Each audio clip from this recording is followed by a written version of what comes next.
ನಮಸ್ಕಾರ, ಕೆಪಿ ಅಪ್ಡೇಟ್ಗೆ ಸ್ವಾಗತ. ನಾನು ನಿಮ್ಮ ಪೂಜಾ ಎಸ್ಪಿ. ಇನ್ನು ಪಿಂಜಾರ್ ನದಾಫ್ ಕುಲಶಾಸ್ತ್ರೀಯ ಅಧ್ಯಯನ. ಇನ್ನು ತೆಕ್ಕಲ್ಕೋಟೆಗೆ ಕರ್ನಾಟಕ ವಿವಿ ತಂಡ ಭೇಟಿಯನ್ನ ಕೊಟ್ಟಿದೆ. ಹೌದು ವೀಕ್ಷಕರೇ, ಇನ್ನು ಸಿರುಗುಪ್ಪ, ಬಳ್ಳಾರಿ ಜಿಲ್ಲೆಯ ಸಿರುಗುಪ್ಪ ತಾಲೂಕಿನ ತೆಕ್ಕಲ್ಕೋಟೆಗೆ ರಾಜ್ಯ ಸರ್ಕಾರದಿಂದ ಮಾನವ ಶಾಸ್ತ್ರ ವಿಭಾಗದ ಮೂಲಕ ಕರ್ನಾಟಕ ವಿಶ್ವವಿದ್ಯಾಲಯ ಧಾರವಾಡದ ವತಿಯಿಂದ ಕರ್ನಾಟಕ ರಾಜ್ಯದಲ್ಲಿನ ನದಾಫ್, ಪಿಂಜಾರ್ ಮತ್ತು ಅದರ ಪರ್ಯಾಯ ಪದಗಳ ಕುಲಶಾಸ್ತ್ರೀಯ ಅಧ್ಯಯನವನ್ನ ನಡೆಸಲಾಗ್ತಿದೆ ಎಂದು ಮಾಹಿತಿ ಕೂಡ ಸಂಗ್ರಹಕಾರ ಕಾರ್ತಿಕ್ ಮಾನಿ ಅವರು ಹೇಳಿದರು. ಇನ್ನು ತಾಲೂಕಿನ ತೆಕ್ಕಲ್ಕೋಟೆ ಪಟ್ಟಣದಲ್ಲಿ ಪಿಂಜಾರ ಸಮುದಾಯದ ಜನರ ಸ್ಥಿತಿಗತಿ, ಆಚಾರ ವಿಚಾರ, ಸಂಸ್ಕೃತಿಯನ್ನ ಕೂಲಂಕುಷವಾಗಿ ಅಧ್ಯಯನ ಮಾಡುವ ಮೂಲಕ ಸರ್ಕಾರಕ್ಕೆ ವರದಿಯನ್ನ ಸಲ್ಲಿಸಲಾಗುತ್ತೆ ಅಂತ ಕೂಡ ತಿಳಿಸಿದ್ರು. ಜೊತೆಗೆ ಜಿಲ್ಲಾದ್ಯಂತ ಸರ್ವೇಕ್ಷಣೆ ಕಾರ್ಯ ನಡೆಯುತ್ತಿದ್ದು 250ಕ್ಕೂ ಹೆಚ್ಚು ಕುಟುಂಬಗಳನ್ನ ಅಧ್ಯಯನಕ್ಕೆ ಒಳಪಡಿಸಲಾಗುತ್ತೆ ಅಂತ ಕೂಡ ಹೇಳಿದ್ದಾರೆ. ಈ ಸಂದರ್ಭದಲ್ಲಿ ಪಿಂಜಾರ ನದಾಫ್ ಸಮುದಾಯದ ಬಂಧುಗಳು ತಮ್ಮ ಮೂಲ ವೃತ್ತಿಯಾದಂತಹ ನೇಕಾರಕ್ಕೆ ಆಚಾರ ವಿಚಾರ, ಸಂಸ್ಕೃತಿ ಸಂಬಂಧಿಸಿದಂತೆ ಮಾಹಿತಿಯನ್ನ ಹಂಚಿಕೊಂಡ್ರು. ಇನ್ನು ಕುಲಶಾಸ್ತ್ರೀಯ ತಂಡದವರಾದಂತಹ ಅಶ್ವಿನಿ ದೊಡ್ಮನಿ, ಬೃಂದ ಹೂಗಾರ್, ರತ್ನಮಾಲಾ, ವಜಾರ್ ಬಿನ್ ನದಾಫ್, ಪಿಂಜಾರ ಸಂಘದ ಜಿಲ್ಲಾಧ್ಯಕ್ಷ ಮೌಲಾಲಿ, ಮಹಿಳಾ ಜಿಲ್ಲಾಧ್ಯಕ್ಷೆ ಅಮೀನಾ,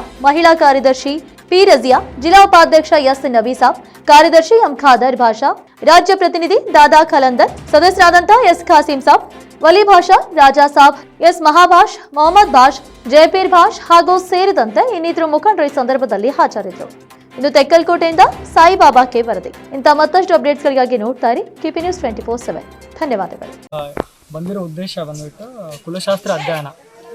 ನಮ್ಮದು ಕುಲಶಾಸ್ತ್ರ ಅಧ್ಯಯನ ಆಗಬೇಕಂತ ಹೇಳಿ ನದಾಫ್ ಪಿಂಜಾರ ಸಂಘದಿಂದ ಏನು ಬೇಡಿಕೆ ಇತ್ತು ಸರ್ಕಾರಕ್ಕೆ. ಸೊ ಆ ಬೇಡಿಕೆ ಅನುಗುಣವಾಗಿ ಕರ್ನಾಟಕ ಸರ್ಕಾರದಿಂದ ದೇವರಾಜ ಅರಸ್ ನಿಗಮದಿಂದ ಹಾಗೂ ಈ ಪ್ರಾಜೆಕ್ಟ್ ಬಂದ್ಬಿಟ್ಟು ಮಾನವ ಶಾಸ್ತ್ರ ವಿಭಾಗಕ್ಕೆ ಬಂದಿದೆ ಕರ್ನಾಟಕ ವಿಶ್ವವಿದ್ಯಾಲಯ ಧಾರವಾಡಕ್ಕೆ. ಸೊ ಇದರ ಡೈರೆಕ್ಟರ್ ಬಂದ್ಬಿಟ್ಟು ಟಿ ಬಸನಗೌಡ ಸರ್ ಅಂತ ಇದ್ದಾರೆ, ಅವರು ಡೈರೆಕ್ಟರು. ಹಾಗೂ ಅವ್ರ ಜೊತೆಗೆ ಈ 2 ತಂಡಗಳನ್ನಾಗಿ ರಚನೆ ಮಾಡಿದ್ದಾರೆ. ಒಂದು ಕರ್ನಾಟಕದಲ್ಲಿ ಸೌತ್ ಭಾಗ, ದಕ್ಷಿಣ ಭಾಗದಲ್ಲಿ ಚಾಮರಾಜನಗರ, ಮೈಸೂರು, ಅದರಲ್ಲಿ ಒಂದು ಸರ್ವೆ ಆಗ್ತಾ ಇದೆ. ಅದೇ ರೀತಿ ಉತ್ತರ ಭಾಗಕ್ಕೆ ನಾವು ಬಂದಿದ್ದೀವಿ. ಟೋಟಲ್ ಆಗಿ 7 ಮಂದಿ ತಂಡ ಇದೆ. ಡಾಕ್ಟರ್ ಅಶೋಕ್ ಪಾಟೀಲ್, ಡಾಕ್ಟರ್ ಆರ್ತಿ ಅಟ್ಟಿಹೊಳಿ ಹಾಗೂ 5 ಮಂದಿ ಡಾಟಾ ಕಲೆಕ್ಟರ್ಸ್ ಅಲ್ಲಿವೆ. ಅದರಲ್ಲಿ ಸಮುದಾಯದ ಒಬ್ಬರಾದಂಥ ಡಾಕ್ಟರ್ ವಜರ್ ಬಿನ್ ನದಾಫ್ ಅಂತ ಕೂಡ ಇದ್ದಾರೆ. ನಾನು ಕಾರ್ತಿಕ್ ಅಂತ. ಹಾಗೆ ಇನ್ನೂ ನನ್ನ ಜೊತೆ ಬೃಂದ, ರತ್ನ, ಅಶ್ವಿನಿ ಅಂತ 4 ಜನ ಟೀಮ್ ಇದ್ದಾರೆ. ಒಂದೇನು ಕೆಲಸ ಇಲ್ಲಿ ಏನು ಕೆಲಸ ಅಂದರೆ ನಾವು ಡಾಟಾ ಕಲೆಕ್ಟ್ ಮಾಡಕ್ಕೆ ಬಂದಿದ್ದೀವಿ. ಏನು ಡಾಟಾ ಕಲೆಕ್ಟ್ ಅಂದರೆ ಒಂದು ಜಿಲ್ಲೆಯಲ್ಲಿ 250 ಸ್ಯಾಂಪಲ್ಗಳನ್ನ ಕಲೆಕ್ಟ್ ಮಾಡ್ತಾ ಇದ್ದೀವಿ. ಸ್ಥಿತಿಗತಿ ಹೇಗಿದೆ, ಪಿಂಜಾರ್ ಸಮಾಜದಲ್ಲಿ ಯಾವ ರೀತಿ ಅವರ ಸ್ಥಿತಿಗತಿ ಇದೆ, ಅವರ ಇತಿಹಾಸ ಏನು, ಅವ್ರದ್ದು ಇವಾಗ ಬಂದ್ಬಿಟ್ಟು 700ರಿಂದ 800 ವರ್ಷದ ಇತಿಹಾಸ ಇದೆ. ಅವ್ರು ರಾಜ ಮಹಾರಾಜ ಕಾಲದಲ್ಲಿ ಬೆಡ್ಗಳನ್ನು ಮಾಡಿ ಅವ್ರು ಕೊಡ್ತಿದ್ರಂತ ಒಂದು ಏನು ಉಲ್ಲೇಖ ಮಾಡಿದ್ದಾರೆ. ಅದನ್ನು ನಾವು ಹೌದೋ ಇಲ್ವೋ, ಹೌದು. ಬಟ್ ಅವ್ರು ಇವಾಗ ಏನು ಕುಲಕಸಬು ಆಧಾರಿತವಾಗಿ ಇದ್ದಾರೋ ಇಲ್ವಾ? ಇವಾಗ ಕುಲಕಸಬು ಆಧಾರಿತವಾಗಿ ಯಾರೂ ಇಲ್ಲ, ಯಾಕಂದರೆ ಅದು ನಶಿಸಿ ಹೋಗಿದೆ. ಅವ್ರ ಕೈಯಲ್ಲೇ ಗಾದಿಗಳನ್ನು ಮಾಡಿ ಒಂದು ಅಲಮಾರಿ ಜೀವನಗಳನ್ನು ಸಾಗಿಸ್ತಾ ಇದ್ರು ಒಂದು ಊರಿಂದ ಇನ್ನೊಂದು ಊರಿಗೆ.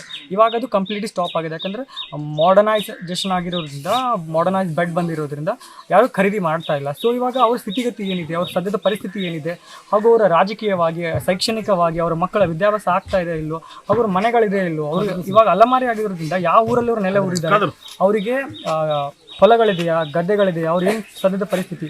ಸೊ ಇವಾಗ ಆಲ್ರೆಡಿ ಅವ್ರು ಕ್ಯಾಟಗರಿ 1 ಬರ್ತಾ ಇದ್ರು ಕೂಡ ಆ ಸೌಲಭ್ಯ ಅವರು ತೊಗೊಳಕ್ಕಾಗ್ತಾ ಇಲ್ಲ. ಎಲ್ಲರೂ ಕ್ಯಾಟಗರಿ 1 ಇಲ್ಲ. ಅವ್ರು ಅಥೆಂಟಿಕ್ಕಾಗಿ ಹೇಳೋಕ್ಕಾಗ್ತಾ ಇಲ್ಲ ನಾವು ಕ್ಯಾಟಗರಿ 1 ಬರ್ತಿದ್ದೀವಿ ಅಂತೇಳಿ. ಸೊ ನಾನಾ ರೀತಿಯ ಬೇಡಿಕೆಗಳನ್ನು ಅವರು ಸರ್ಕಾರಕ್ಕೆ ಇಟ್ಟಿದ್ದಾಗ ಸರ್ಕಾರ ಇವಾಗ ಅವ್ರಿಗೆ ಇದೊಂದು ಕುಲಶಾಸ್ತ್ರ ಅಧ್ಯಯನ ಆಗಲಿ, ಕುಲಶಾಸ್ತ್ರ ಅಧ್ಯಯನದಿಂದ ಅವ್ರ ಹುಟ್ಟಿನಿಂದ ಸಾವಿನವರೆಗೂ ಹಾಗೂ ಅವರ ಆಚರಣೆ ಆಗಲಿ, ವಿಚಾರಣೆ ಆಗಲಿ, ಅವ್ರು ಒಂದು ಮಗು ಹುಟ್ಟಿದ ತಕ್ಷಣ ಅದು ಹುಟ್ಟಿದಾಗ ಅದರ ಹೆಸರಿಡೋದಾಗಲಿ, ಅದರದ್ದು ಮದುವೆ ಮಾಡೋದಾಗಲಿ, ಮನೆಗಳಲ್ಲಿ ಹಬ್ಬಗಳು, ಅವರ ತೀರ್ಕೊಂಡಾಗ ಮಾಡುವ ಕಾರ್ಯಕ್ರಮಗಳು ಎಲ್ಲವನ್ನೂ ನಾವು ನೋಟ್ ಡೌನ್ ಮಾಡಿ ಸರ್ಕಾರಕ್ಕೆ ಒಪ್ಪಿಸ್ತಿದ್ದೀವಿ.